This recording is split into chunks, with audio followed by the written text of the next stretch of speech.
الحمد لله والصلاة والسلام على رسول الله وعلى آله وصحابته ومن والاه. اللهم لك الحمد حمدا كثيرا طيبا مباركا فيه. خوش بسكانم لبروغرامي زاد بابتي ژیاننامەی پێغەمبەری خوا صلی الله عليه وسلم قۆناغی یەکەم گەیشتوینەتە غەزای خەندەق لاپەڕەی 72 فەرموو مامۆستا سووران. غزوة الخندق الأحزاب. غزوەی خەندەق واتە چاڵەکە السنة الخامسة و پێشی ئەوەتری ئەحزاب، یعنی بەهۆی ئەوە کە کۆمەڵێکی زۆر لە خاوەن عەقیدە جیاوازەکان لە تیرە و هۆزە جیاوازەکان یەکیان گرت و هێڕشیان هێنا بۆ مەدینەی پێغەمبەری خوا صلی الله عليه وسلم. ئەوە پێوتری ئەحزاب. چاڵەکەش مەبەست لێرە ئەو چاڵەیە کە پێغەمبەر و ئەسحابەکان کەندیان بە دەوری مەدینەیە بۆ ئەوەی دوژمنان نەتوانن بە ئاسانی بێنە ناو مەدینەوە. السنة الخامسة للهجرة. لە ساڵی پێنجی کۆچی ئەم غەزوەیە ڕوویدا. عزم يهود بني النظير على الانتقام من النبي صلى الله عليه وسلم وأصحابه الذين أخرجوهم من ديارهم من المدينة. طبعا يهودي بني نظير طبعا سيتيري جولكا لمدينة أجيان كاتيك بيغمبري خوا صلى الله عليه وسلم تشوبوا مدينة سيتيري جاواز بنو نظير بنو قينقاع وبنو قريظة. بنو نظير أمانة هريكي طبعا هريكي لم سيتيري بهوي هو كاريكوا پەیمانیان لەگەڵ پێغەمبەر صلی الله عليه وسلم شکاند و پێغەمبەری خوا دەریکردن لە مەدینە. بنو نەظیر بەهۆی ئەوە بوو کە لەسەر بابەتی سوڵحێک خوێنی زەلامێک پێغەمبەری خوا صلی الله عليه وسلم چەند ئەسحابەیەک چوون بۆ ماڵی گەورەیەک لە گەورەکانی بنو نەظیر، ئەوانیش موامەرەیەکیان لە پێغەمبەری خوا کرد، بەردێکی گەورەیان لەسەر خانوویەکەوە، طبعا ئەوان پێغەمبەری خۆیان لە سێبەری خانوویەکە دانیشتن لەگەڵێ، لەبانی خانەکەەوە بەردێکی گەورەیان دانا بۆ غلیکەنەوە بیخەنە خوارەوە بداتە سەر پێغەمبەر صلی الله عليه وسلم. طبعا ئەمە موامەرێکی زۆر گەورە بوو، خوای تعالی پێغەمبەری خوای ئاگادار کردەوە. جا پێغەمبەری خوا صلی الله عليه وسلم بڕیاری دا کەوا لەگەڵیانە بجەنگێ، محاصەریدان چەند ڕۆژێک، دوای ئەوە ئیتر ئەوان تەسلیم بوون بەو مەرجە لە مەدینە دەرچن، بەو مەرجە لە مەدینە دەرچن، ئیتر پێغەمبەری خوای صلی الله عليه وسلم دەریانی کرد لە مەدینە. بەڵێ جا ئەوان چیان کرد؟ دەستیان کردە موامەرە گێڕان. ئەمە طبعا ئەم حادیسەیە لە ساڵی 4 کۆچی ڕوویدا لە دوای ئوحود کە بینیان پێغەمبەری خوا صلی الله عليه وسلم مسلمانان تووشی ئەو وەزعە هاتن لە ئوحودە، ئەوان بە هەلیان زانی ئەمە بکەن، نەیان زانی مسلمانان توانای ئەویان ماوە لەگەڵ ئەمانە بجەنگن. دوای ئەوەی کە ئەمان دەرکران بڕیاریاندا انتقام بکەن، تۆڵە بکەنەوە، بۆیە بڕیاریاندا چی بکەن؟ جێش و سوپایەکی زۆر زۆر گەورە کۆ بکەنەوە لە چەند قەهینێک، یەکێک لەوانە قورەیش بوو، یەکێک لەوانە هۆزەکانی تر بوو. جا لەیرە باسی ئەوەیە مەوزوعەکە. وجعلوا همهم على أن يكونوا جبهة قوية تتصدى للرسول صلى الله عليه وسلم وأصحابه. ویستیان بەرەیەکی بەهێز دروستکەن بەرامبەر بە پێغەمبەر و ئەسحابەکانی. انطلق زعماء بني النظير إلى قريش يدعونهم إلى محاربة المسلمين. چون گەورەکانیان چون بۆ لای قريش داوایان لیان کرد کە لەگەڵ مسلمانانە بجەنگن. فنجحوا في عقد اتفاق بينهما. سەرکەوتن لەوەی ئیتیفاقێک لە بینی هەردوو لایە، يعني هاوپەیمانیەک دروستکەن لە بین هەردوو لایە. ولم يكتفي بنو النظير بتلك الاتفاقية، وإنما انطلقوا أيضا إلى بني غطفان يرغبونهم في الانضمام إليهم وإلى قريش، وأغروهم بثمار السنة من نخيل خيبر إذا تم النصر بنجاح. طبعا تەنها بە قورێش نەوەستان، بەڵکو ڕۆیشتن بەدوای تیرە و قەومەکانی ترە، ئەوانی کە کێشەیەکیان هەبووە یان بەرامبەر بە پێغەمبەری خوا صلی الله عليه وسلم شتێکیان هەیە. یەکێک لەوانە بەنی غەطەفان هانیانەدا کەوا بەشدار بن لەگەڵیانە لەم جەنگە، و طبعا بە مقابلی چی؟ لە بەرامبەری ئەوەی کە بەری دارخورمای ساڵێکی خەیبەر بن بە ئەوان ئەگەر سەرکەوتن و توانیان محەممەد و ئەسحابەکانی لەناوبەرن. وهكذا انطلق جيش قوامه 10,000 مقاتل يقودهم أبو سفيان بن حرب، وذلك في السنة الخامسة من الهجرة في شهر شوال.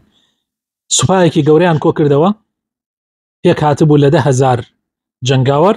ئەبوو سوفیانیان کرد بە قیادەی جێشەکە لە ساڵی 5 کۆچی لە مانگی شەوالە ڕویان کردە مەدینە.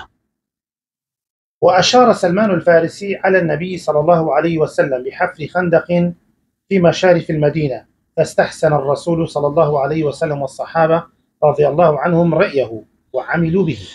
طبعا في غمري خاص الله رأيه بأصحاب كاني كرت يكيك لو كساني كالرأي دربري سلماني فارسي بو واي بي باش بو بدوري مدينة خندق يك دروز بكري. طبعا مدينة بريتيبو لچن لايك لدو لاوة بابرين تو داين الشوار لادانه لم لو لا حربوا حرب آساني نيا أتواني لو حرانو روبكنا متايبتي أسب سوار روبكاتنا مدينة بويا لدو لاي مابو لايكي بدسي جولك وبو بني قريظة بيماني هاو بيمانيان هبو لقل بيغمبر صلى الله عليه وسلم بو برقري كردين لمدينة اوان وتيان ايمل لاين خومانو دفاع كانوا هيش ترسان نبي ونالين كذبت مدينه ما ولا سر لايكي او لايا سلمان رأي وابو كوا خندقيك تشاليكي قورا هل بكن ريت بو اوي ببيتا رياقريك لويكا او سوبا قوريا بيكا بيتنا مدينه يعني رياقريك دروز بكري بو اوي مسلمانان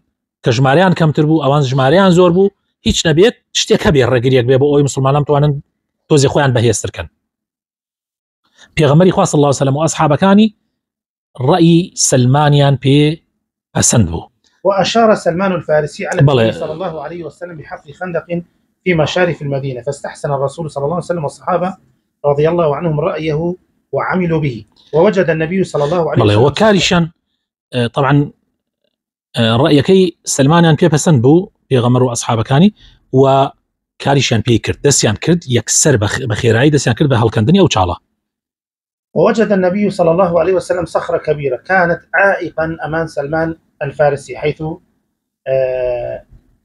كسرت المعاول الحديدية، فتقدم الرسول الكريم منها وقال بسم الله، فضربها فتصدعت وبرقت منها برقة مضيئة، فقال الله أكبر قصور الشام ورب الكعبة. بله. ثم ضرب ضربة أخرى فبرق الثانية، فقال الله أكبر قصور فارس ورب الكعبة. بله. طبعا هالكندني أم شالا زوري خايان شالك يعني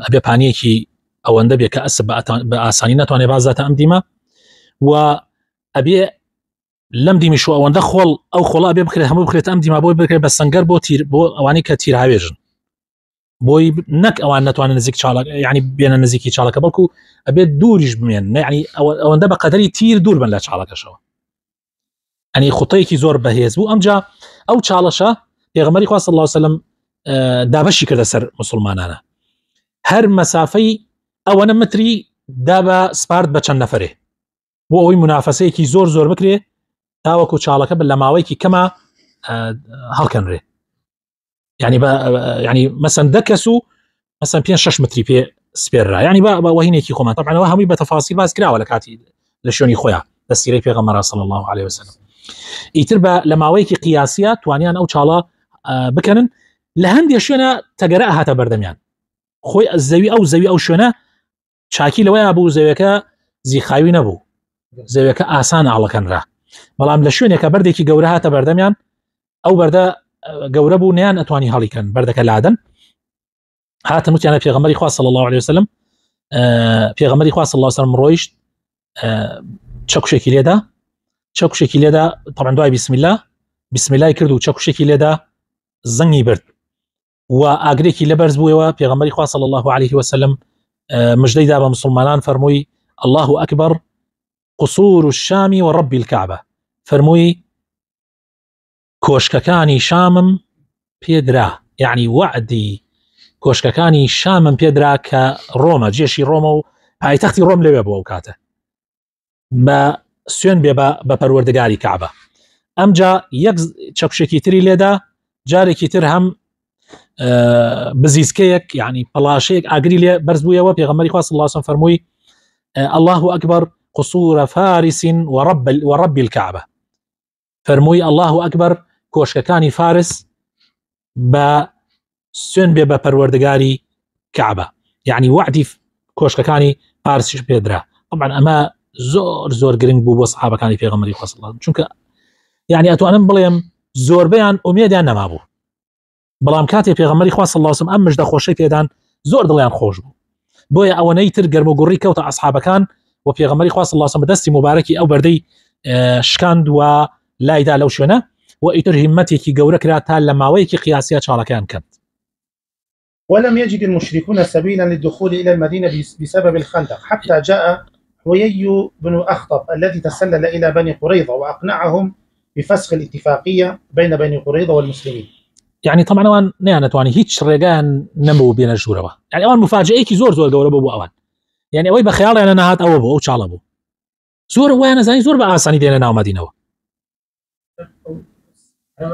ئەم سیاسەتە لەناو عەرەبە باو نەبوو، بۆیە تووشی ئەو مفاجئەیە هاتن و دەسەوەستان چەند ڕۆژێک وەستان، هەتا وەکو حویەی کوڕی ئەخطەب لە بەنی نەظیر چوو خۆی گەیاندا بەنی قوڕەیظە لە ژێر بەژێر بۆ ئەوەی کەوا قەنەعەتیان پێ بکە لە پشتەوە مەجالیان بێنە ناو مەدینەوە و اتفاقیەکەیان لەگەڵ پێغەمبەر صلی الله علیه و سلم هەڵوەشێننەوە.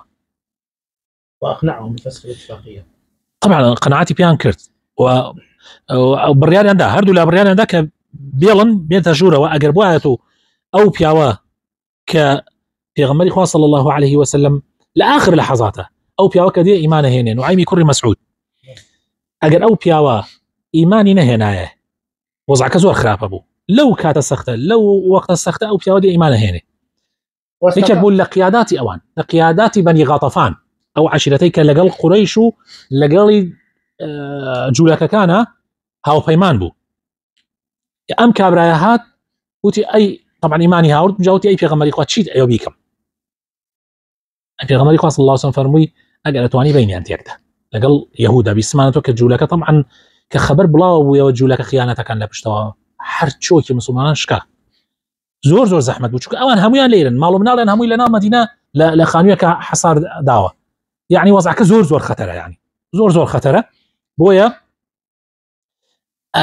پێغەمبەری خوا صلی الله علیه و سلم کە ئەمەی فەرموو، ئەمیش بالفعل وەکو پیاوێکی ئازا کەوتە نێوانیان، ڕۆیشت بە طریقەیەکی زۆر زیرەکانە، متمانەی ئەمانی نێڵا لای ئەوان، متمانەی ئەوانیش نێڵا لای ئەمان، و وەزعەکەی تێکدا و گەیشتە حەدێکە ئیتر ئەبوو سوفیان یەک مانگ طبعا يعني محاصرەی مەدینەیان دابوو، یەک مانگ محاصرەی مەدینەیان دابوو، ئیتر تەواو ئەوانیش طبعا خواردنیان ئەوێ، خواردنەوەیان ئەوێ، حاڵەتەکە ئاسایی نییە لە سەحرایەکە ئەم جێش و سوپایە بمێنێتەوە.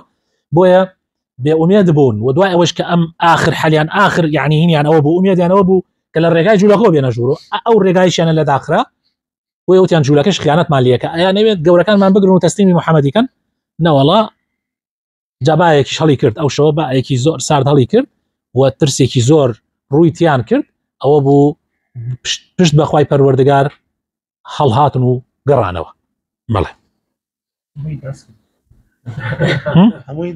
بەڵێ تقریبا ئەمە تر ئێمە دوای لە کاتی نەگەن. بەڵێ تۆ بیڵێ بڵێ. ولم يجد المشركون سبيلا للدخول إلى المدينة بسبب الخندق حتى جاء حيي بن أخطب الذي تسلل إلى بني قريظة وأقنعهم بفسخ الاتفاقية بين بني قريظة والمسلمين. بەڵێ اتفاقية ك يعني هەبوو لە بینی مسلمانان و بەنی قوڕەیظە، حویەی هات هەوڵی دا بەنی قوڕەیظە قەنەعەت پێ بکا کەوا هەڵیوەشێننەوە، فەسخی کەنەوە. واستطاع إكرمة بن أبي جهل وعدد من المشركين التسلل إلى داخل المدينة. طبعا لەمرە حاڵەتێک ڕوویدا، شتێک ڕوویدا، ئیکریمەی کوڕی ئەبوو جەهل لەگەڵ کۆمەڵێک لە مشرکینە توانیان بێنە ناو مەدینەوە، مسلمانان ڕوبەڕوویان بوونەوە. بەڵێ إلا أن عليا كان لهم بالمرصاد فقتل من قتل وهرب من هرب وكان من جملة الهاربين إكرمة. لا کۆمەڵێکیان ئەو کۆمەڵەک هاتنە ژوورەبڕێکیان لێ کوژران و کۆمەڵێکیانیش ڕایان کرد و لەوانەی کە ڕایان کرد ئیکریمە بوو کە خۆی دەرباز کرد. وأخيرا جاء نصر الله للمؤمنين. بەڵێ لە ئاخیری شا ئەوە بوو خوای تەعالا سەرکەوتنی بۆ مسلمانان نارد. فقد تفككت روابط جيش المشركين وانعدمت الثقة بين أطراف القبائل. بەهۆی ئەوەوە کە نوعیم کردی ئەو خوتە و پلانێک کە دای ڕەشت توانی هینەکان هەڵوەشێنێتەوە، ئەوەی کە ئەو تەکبیرە کە کردبوویان، ئەو تەدبیر و پلانەی کە دایان نالەولاوە بێنە ژوورەوە لای جوولەکەەوە هەڵوەشانەوە، سقیان بە یەکتری نەما، متمانیان بە یەکتری نەما. بەڵێ كما أرسل الله ريحا شديدة قلعت خيامه. خوای تعالی بايكي تندينار هرچی چادر و مادر و خێمە و ئەمانە بوو هەڵیاندا بوو هەمووی لەبن هەڵکەند وأطفأت نيرانهم بەڵێ خواردنەکانیانی هەمووی تێکدا و ئاگرەکانیانی کوژانەوە فدب الهلع في نفوس المشركين و ترسێک ڕووی کردە سبحان الله خوا بێوێک ئەینەتکە ئەکو بڵێ بێورەتکە بێورەتەکە يعني ترس هو جنودك ئێوە نایبینن بەس خوای تعالی خۆی ئەینێرێ ترسی خستە دڵی مشریکەکانەوە بۆیە بەیانی زوو کاتێ مسلمانان نینیان کەسێنەکان سوپای کافرەکان نەمان هەمووی ڕایان کردارە وشەوە. فلم تكن غزوة الأحزاب معركة ميدانية وساحة حرب فعلية، بل كانت معركة أعصاب وامتحان نفوس واختبار قلوب. يعني غزوي أحزاب خۆشەویستەکانم معركەیەکی مەیدانی نەبوو، جەنگێکی مەیدانی نەبوو، ساحەی حرب نەبوو، بەڵکو معركەی ئاعصاب بوو، يعني شتەکان لەسەر ئاعصاب ڕاوەستا بوو، شەڕی ئاعصاب بوو، ئیمتیحانی دەروونەکان بوو، تاقیکردنەوەی دەروونەکان بوو. يعني خوای تعالی دڵی مسلمانانی پێتاقیە کردەوە. خەڵکانێک هەبوون تەسەوڕەکەن يعني نەیانەتوانی وەزعەکە ئەمەنە خەتەر بوو، يعني تاراتگردن نەیانەتوانی تارات بگرن، ئەبەندە وەزعەکە زەحمەت بوو لەسەر هەمووی. بۆیە خەڵکانێک هەبوو کە ئیمانیان زەعیف بوو، يعني هینی نیفاقیان تیا بوو، خۆیان بەدزیەوە خۆیان هی نەکرد و ڕایان نەکرد، خۆیان گەیاندا دەرەوەی مەدینە، حال لە مەدینەش نامان ڕایان نەکرد، چونکە قەناعەتیان وا بوو مەدینە بگیرێت. جا مەسئلەکان زۆر خەتەر بوو، زۆر زەحمەت بوو، کەس تێنەتوانی نشون خۆی بجوڵێتەوە، ئەمەنە وەزعەکە زەحمەت بوو. جا خوای تعالی لەبارەیەوە ئەم ئاياتانەی دابەزان. بەڵێ من المؤمنين رجال صدقوا ما عاهدوا الله عليه فمنهم من قضى نحبه ومنهم من ينتظر وما بدلوا تبديلا ليجزي الله الصادقين بصدقهم ويعذب المنافقين إن شاء أو يتوب عليهم إن الله كان غفورا رحيما. ورد الله الذين كفروا بغيظهم لم ينالوا خيرا وكفى الله المؤمنين القتال وكان الله قويا عزيزا. وأنزل الذين ظاهروهم من أهل الكتاب من صياصيهم وقذف في قلوبهم الرعب فريقا تقتلون وتأسرون فريقا. لمسلمانان كوملان يكهبون، يعني لمسلمانان كوملا بياويل يكهن براسي لقل خوايا راسيان كرت أو پەیمانەی کە بەخوادایان بەجوانی بردیانە سەر، کۆمەڵێکیان لە پێناوی خۆیان شەهید بوون کوژران، و کۆمەڵێکیان چاوەڕوانن شەهید ببن و بگەڕێنەوە بەلای خوای پەروەردگار. وما بدلوا تبديلا، يعني هەرگیز نەگۆڕان. ليجزي الله الصادقين بصدقهم، بۆ ئەوەی خوای تعالی پاداشتی ڕاستگۆیان باتەوە بەهۆی ئەو ڕاستیەوە کە لەگەڵ خوایان ڕاستیان کرد. ويعذب المنافقين إن شاء أو يتوب عليهم، وسزای منافقەکان بدا ئەگەر ویستی لەسەر بێ خوای تعالی، و ئەگەر تەوبەش بکەن خوای تعالی لیان خۆش بێت تاوەکو بگەڕێنەوە سەر ڕێگای ڕاست. إن الله كان غفورا رحيما، بەڕاستی خوای تعالی لێبوردەیە و بەبەزەیە. ورد الله الذين كفروا بغيظهم لم ينالوا خيرا، وخوای تعالی کافرەکانی گەڕانەوە بەو هەموو هینەی قین و بغزەی کە لەناو دڵیانە بوو بەرامبەر بە مسلمانان هەڵیان گرت بوو، خوای تعالی گەڕانیانەوە بەبێ ئەوەی هیچیان دەستکەوێ، تەنها شەرمەزاری و سەرشۆڕیان بۆ مایەوە. وكفى الله المؤمنين القتال وكان الله قويا عزيزا. وخوای تعالی مسلمانانی پاراست لە جەنگ بەڕاستی خوای پەروەردگار بەهێزە و بەدەسڵاتە، خاوەن دەسڵاتە. ئەمجا خوای تعالی باز ئەو یەهودانە ئەکاکەوە خیانەتیان کرد، بەنی قوڕەیضە، ئەوە ئاخرەوانش خیانەتێکی گەورەیان کرد، پەیمانەکان شکاندە بوو ئەوان، بەڵام خوا وەزعەکەی ڕاگرت. ئەگینا لەلایەن ئەوانەوە نەبوو، لە پیاوەتی ئەوانە نەبوو، ئەوە بوو هەر کافرەکان گەڕانەوە. پێغەمبەری خوا صلی الله علیه و سەلەم فەرمووی کەس نوێژی عەسر نەکا ئیلا لە بەنی قوڕەیضە نەبێ. ئەو بۆ مسلمانان چوونە گیان بەنی قۆڕەیضە و چەند ڕۆژێک گەماڕۆیانیاندا و ئیتر ئەوەی بەدیل گیرا ئەوەش بە ئەسیری ئەوەش کوژرا جاخوای تعالی باسی ئەوەمانش بۆ ئەکا فەرمی وأنزل الله الذين وأنزل الذين ظاهروهم من أهل الكتاب من صياصيهم وقذف في قلوبهم الرعب فريقا تقتلون وتأسرون فريقا. داوا كرم خوي پروردگار بخاطرنا وجوانا كان خوي رحمان في هدايات من دا ودام ازرا ومن بكا لسر دين دارتي ولسر اسلامتي.